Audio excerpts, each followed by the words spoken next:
Halo, selamat pagi. Perkenalkan, nama saya Edel Maria Magdalena Setu, NIM 20030201996, kelas 1C semester 1, jurusan Administrasi Bisnis, Fakultas Ilmu Sosial dan Ilmu Politik, Universitas Nusa Cendana Kupang. Tujuan saya membuat video ini untuk memenuhi tugas mata kuliah pengantar sosiologi. Baik, di sini saya akan menjelaskan tentang sosiologi dalam masyarakat. Apa itu sosiologi? Sosiologi adalah studi sistematis dan ilmiah tentang perilaku manusia, kelompok sosial, dan masyarakat. Sosiologi memeriksa kekuatan struktural dan kelembagaan yang membentuk kehidupan sehari-hari, perilaku dan nilai sosial kita, dan melihat bagaimana kita membantu menciptakan struktur dan institusi sosial tersebut. Sosiologi dan ilmu sosial dan perilaku lainnya, serta disiplin terkait. Sosiologi keharusan membedakan kita dari hewan lain, dan meskipun itu terkait dengan kelangsungan hidup, itu melampaui dorongan biologis atau naluri belakang untuk mengelompok dan bertahan hidup. Perbedaan sosiologi dengan ilmu yang lain. Psikologi mempelajari perilaku manusia dengan penekanan pada individu, kepribadian, dan biologi. Antropologi mempelajari perilaku manusia masa lalu dengan penekanan pada budaya masa lalu dan budaya masyarakat pada industri. Sejarah mempelajari perilaku manusia dengan penekanan pada orang dan peristiwa masa lalu. Ilmu politik mempelajari perilaku manusia dengan penekanan industri politik, pemerintahan, kekuasaan, dan otoritas.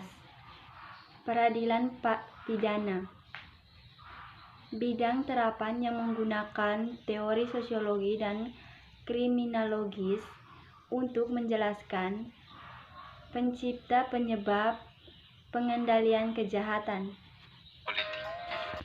Sosiologi dan berpikir kritis.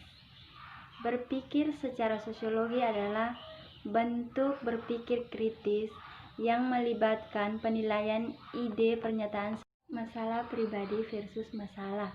Sosiologi mempelajari pola perilaku untuk menarik kesimpulan umum tentang masalah sosial yang melampaui efek masalah atau masalah pada individu tertentu. Misalnya, meskipun alkoholisme mungkin memiliki konsekuensi yang menghancurkan bagi pecandu alkohol dan keluarga dekatnya, sosiologi berfokus pada masalah alkoholisme yang lebih besar pada dampaknya terhadap masyarakat.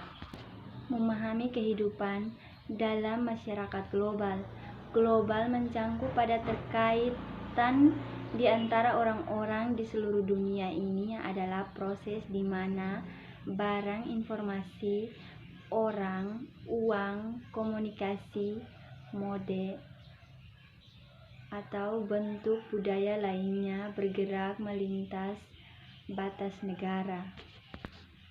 Kemajuan teknologi dalam komunikasi, transportasi, import, dan ekspor telah membuat ideologi dan kebijakan tidak hanya konyol tetapi juga mustahil. Seperti yang dikatakan seorang sosiologi, globalisasi mengubah setiap hal berbeda. Hal sosiologi dapat dibentuk kembali atau terancam, mereka tidak bisa lagi diterima begitu saja.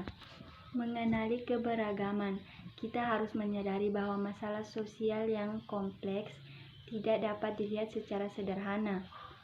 Tentang benar atau salah, hitam atau putih, baik atau jahat, tetap mengharuskan kita untuk memahami dan mempertimbangkan nilai sudut pandang dan cara hidup lain mungkin berbeda secara dramatis dan kita sendiri. Sama seperti sosiologi membuat generalisasi tentang bagaimana kekuatan sosial yang kuat bekerja pada kita semua, ia juga mengakui pentingnya keragaman untuk memahami interaksi sosial dan masyarakat manusia.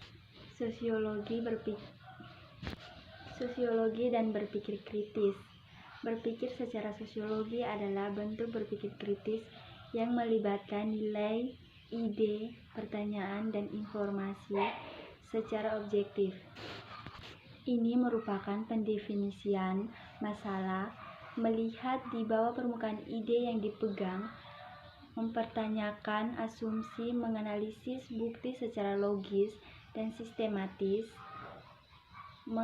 mengenali bias, menghindari reaksi spontan, emosional terhadap masalah, dan argumen, membentuk solusi yang masuk akal untuk masalah, dan mengembangkan toleransi untuk hal tertentu. Perkembangan sosiologi. Istilah sosiologi tidak diciptakan dan disiplin formal. Sosiologi tidak muncul sampai awal abad 19. Sosiologi lahir di Prancis, memperoleh dorongan di Inggris Raya dan Jerman, dan akhirnya mencapai Amerika Serikat karena masing-masing negeri ini mengalami perubahan radikal dan kondisi sosial dan penjelasan intelektual bagi mereka. Sosiologi kontemporer. Perspektif teoritis, sudut pandang atau cara tertentu dalam memandang sesuatu yang mendominasi sosiologi saat ini. Dua lainnya adalah fungsionalisme struktural dan konflik. Ketiga perspektif utama ini fungsi sebagai paradigma, kumpulan asumsi dan ide yang memandu pertanyaan, penelitian, mode, analisis, dan pengembangan teori. Yang terakhir, saya akan menjelaskan tentang perspektif fungsionalis struktural. Analisis makro yang meneliti struktur dan sosial yang lebih luas. Secara keseluruhan, perspektif ini menekan struktur dan tatanan sosial, sering disebut sebagai perspektif fungsionalis atau fungsionalisme. Fungsionalis struktural memandang masyarakat sebagai sistem bagaimana yang saling bergantung dan saling terkait dalam keseluruhan struktur sistem. Setiap bagian memenuhi tentu fungsi yang dengan demikian berkontribusi pada fungsi keseluruhan sistem secara keseluruhan. Terima kasih, sekian video dari saya.